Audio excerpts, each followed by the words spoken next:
ಎಷ್ಟು ಚೆನ್ನಾಗಿದೆ ಈ ಹಳ್ಳಿ. ಸುಬ್ಬು ಫ್ರೀ ಇದ್ದಿದ್ರೆ ಬರ್ತಾ ಅವನನ್ನು ಕರ್ಕೊಂಬಂದ್ಬಿಡ್ತಾ ಇದ್ದ. ಪರವಾಗಿಲ್ಲ, ಇಲ್ಲಿಂದ ಹೋಗ್ತಾ ಒಳ್ಳೊಳ್ಳೆ ಫೋಟೋಸ್ ತೊಗೊಂಡು ಹೋಗಿ ಅವನಿಗೆ ತೋರಿಸ್ತೀನಿ, ಅವನು ಖುಷಿ ಪಡ್ತಾನೆ. ಮೊದಲು ನಾನು ಇಲ್ಲಿಗೆ ಬಂದಿರೋ ಕೆಲಸ ಮುಗಿಸ್ಬೇಕು.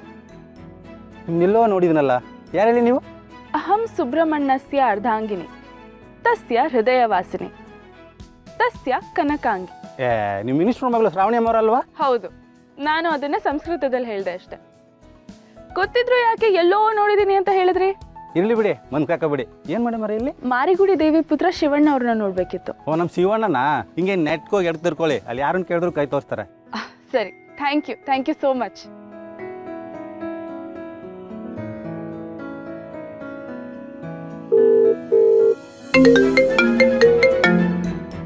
ಹಾಯ್ ಶ್ರಾವಣಿ. ಏನ್ doctor, ಆರಾಮಾಗಿದ್ದೀರಾ?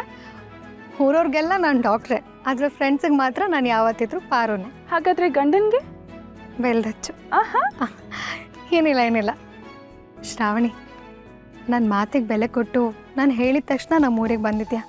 Thank you so much. ನಿನ್ನನ್ನು ನಮ್ಮ ರತ್ನಂಗೆ ಮಾದರಿ ಶಿಕ್ಷಕಿ ಅಂತ ನಿಮ್ಮ ತಂದೆಯವ್ರು ಪ್ರಶಸ್ತಿ ಕೊಟ್ಟಾಗ ನೋಡಿತ್ತು. ನಿನ್ನ ಪರಿಚಯ ರತ್ನನಿಂದ ಆಗಿದ್ರು, ನಿನ್ನ ಜೊತೆ ಕಳೆದಿರೋ ಸ್ವಲ್ಪ ಸಮಯದಲ್ಲೇ ರತ್ನನ್ಗಿಂತ ಜಾಸ್ತಿ ಕ್ಲೋಸ್ ಆಗಿಬಿಟ್ಟೆ ನೀನು. ಆ ಸಲ್ಗೆಯಿಂದನೇ ನಿನ್ನ ಸಹಾಯಕ್ಕೆ ನಮ್ಮ ಊರಿಗೆ ಕರೆಸಿತ್ತು. ಫ್ರೆಂಡ್ಸಿಗೋಸ್ಕರ ಏನು ಬೇಕಾದರೂ ಮಾಡ್ತಾಳೆ ಈ ಶ್ರಾವಣಿ. ಹೇಳು, ಏನು ಮಾಡಲಿ? ಸರಿ, ನಾನು ಹೇಳೋದನ್ನ ಈಗ ಗಮನ ಇಟ್ಟು ಕೇಳಿಸ್ಕೊ. ನಿಮ್ಮ ಮನೇಲಿ ಪೂಜೆ ಇದೆ, ಕರೆಯೋದಕ್ಕೋಸ್ಕರ ನೀನು ನಮ್ಮ ಮನೆಗೆ ನಿನ್ನ ಸ್ನೇಹಿತರ ಜೊತೆ ಅರ್ಶಿನ ಕುಂಕುಮ ಕೊಟ್ಟು ಕರೆಯೋದಕ್ಕೆ ಬಂದಿದ್ದೆ, ಓಕೆನಾ? ನೀನು ಅರ್ಶಿನ ಕುಂಕುಮ ಕೊಟ್ಟಾದ್ಮೇಲೆ ನಿನಗೂ ಅರ್ಶಿನ ಕುಂಕುಮ ಕೊಡಲೇಬೇಕು. ಅದು ಮುತ್ತೈದನೇ ಕೊಡಬೇಕು.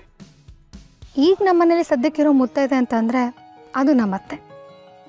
ಇದೇ ಒಳ್ಳೆ ಸಮಯ ಶ್ರಾವಣಿ. ಅಮ್ಮ ಮಗ ಒಂದಾಗಲೇಬೇಕು. ಅದೆಲ್ಲ ನಿನ್ನ ಕೈನಲ್ಲೇ ಇದೆ. ನೀನೇನಾದರೂ ಎಕ್ಸಾಮ್ ಬರೆದು ಕೊಡು ಅಂತ ಕೇಳಿದಿದ್ರೆ ಕಷ್ಟ ಆಗ್ತಾಯಿತ್ತು. 35 ಮಾರ್ಕ್ಸ್ ತೆಗೆದು ಪಾಸ್ ಆಗಿರೋ ಈ ಶ್ರಾವಣಿಗೆ ಲೈಫ್ ಅನ್ನೋ ಎಕ್ಸಾಮಲ್ಲಿ ರ್ಯಾಂಕ್ ತೆಗೆದೇ ಅಭ್ಯಾಸ. ನೀನೇನು ಯೋಚನೆ ಮಾಡಬೇಡ, ನಾನು ಎಲ್ಲ ಹ್ಯಾಂಡಲ್ ಮಾಡ್ತೀನಿ. All the best Shravani. Thank you.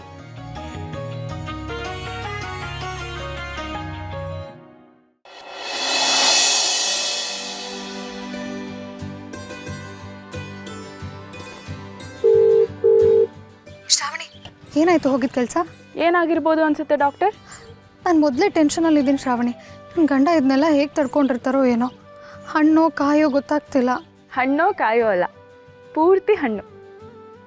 ಈಗ ಅಮ್ಮ ಮಗ ಫ್ರೂಟ್ ಸ್ಯಾಲಡಲ್ಲಿ ಫ್ರೂಟ್ಸ್ ಮತ್ತು ಜೇನುತುಪ್ಪ ಮಿಕ್ಸ್ ಆದಂಗೆ ಆಗ್ಬಿಟ್ಟಿದ್ದಾರೆ.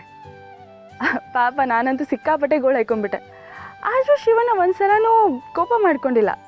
ಹ್ಞೂ, ಆಮೇಲೆ ಏನಾಯಿತು ಅಂತ ನಾನೇ ಎಲ್ಲ ಹೇಳ್ಬಿಟ್ರೆ ನಿಂಗೆ ನೋಡಿಯುತ್ತೆ. ಅದಕ್ಕೆ ಈಗಲೇ ಬೇಗ ಬಾ. ಮನೆ ಡೋರ್ ಓಪನ್ ಆಗ್ತಿದ್ದಾಗೆ ದೊಡ್ಡ ಶಾಕ್ ಅಂತೂ ಫಿಕ್ಸು. ಶ್ರಾವಣಿ ಪ್ಲೀಸ್, ನಾನು ದೂರದಲ್ಲಿದ್ದೀನಿ.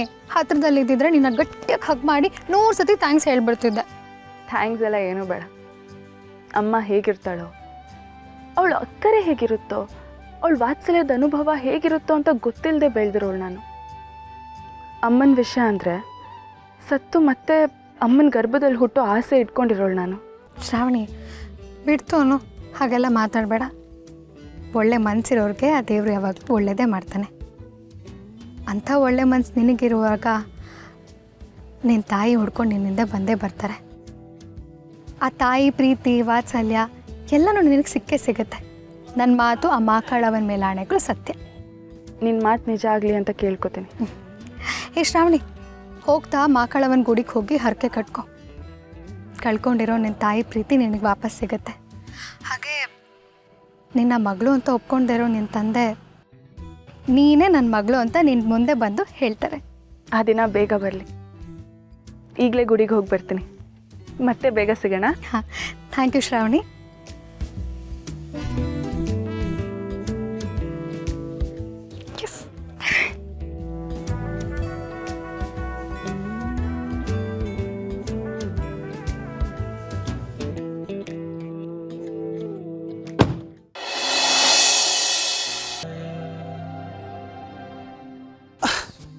ಮಗ, ಊಟ ಮಾಡ್ಕೊಂಡೋಗು. ನಂಗೆ ಬೇಡ ಮಗ, ಇವತ್ತು ರಾಮನವಮಿ. ಮಕ್ಕಳವಂಗೆ ಎಡೆ ಮಾಡೀವ್ನಿ, ಹಂಗೆ ಹೋಗ್ಬಾರ್ದಲ್ವಾ?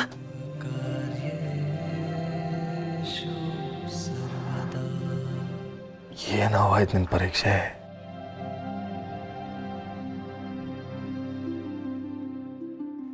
ಹ್ಞೂ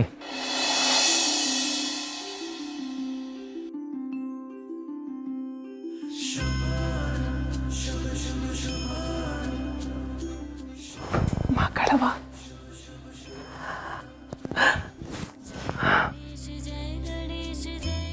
ಅಮ್ಮ ಇವಾಗ ಯಾಕೆ ದೇವ್ರಿಗೆ ಪ್ರಸಾದ ಇಡ್ತಾ ಇದ್ದಾರೆ? ರಾಯರೇ, ನಾವು ಹೇಳ್ತೀವಿ ಕೇಳಿ. ಯಾವುದೇ ಪೂಜೆ ಪುನಸ್ಕಾರ ಆಗಲಿ ಮೊದಲು ನಮಗೆ ಮನೆ ದೇವರೇ ಮುಖ್ಯ. ನಿಮಗೆ ದೇವಿನೇ ಮನೆ ದೇವರಾಗಿರೋದ್ರಿಂದ ಮೊದಲು ದೇವಿಗೆ ನೈವೇದ್ಯ ಮಾಡಬೇಕು. ನೈವೇದ್ಯಕ್ಕಿಂತ ಮುಂಚೆ ಇದು ಸಿಹಿ ಪದಾರ್ಥ, ನೈವೇದ್ಯ ಆದಮೇಲೆ ಇದು ಪ್ರಸಾದ. ಅಂಥ ಪ್ರಸಾದವನ್ನು ಸ್ವೀಕರಿಸಿದರೆ ಅವ್ರು ಅಂದ್ಕೊಂಡಿರೋದು ಈಡೇರುತ್ತೆ.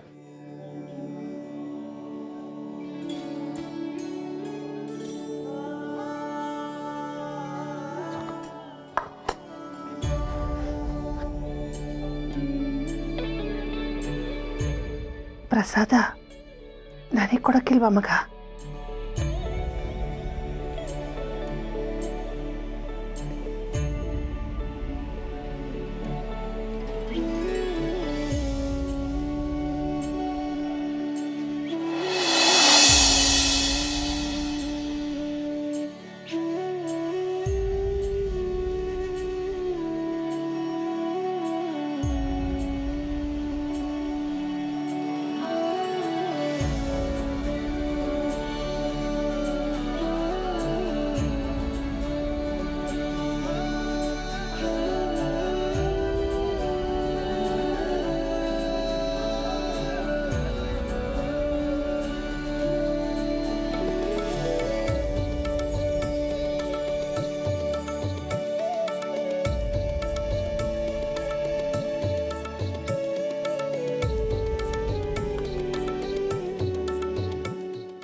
ಸಾಕು. ಅಯ್ಯಯ್ಯೋ, ಸಾರು ಜಾಸ್ತಿ ಆಗೋಯ್ತು. ಸಾಕು ಸಾಕು ಸಾಕು.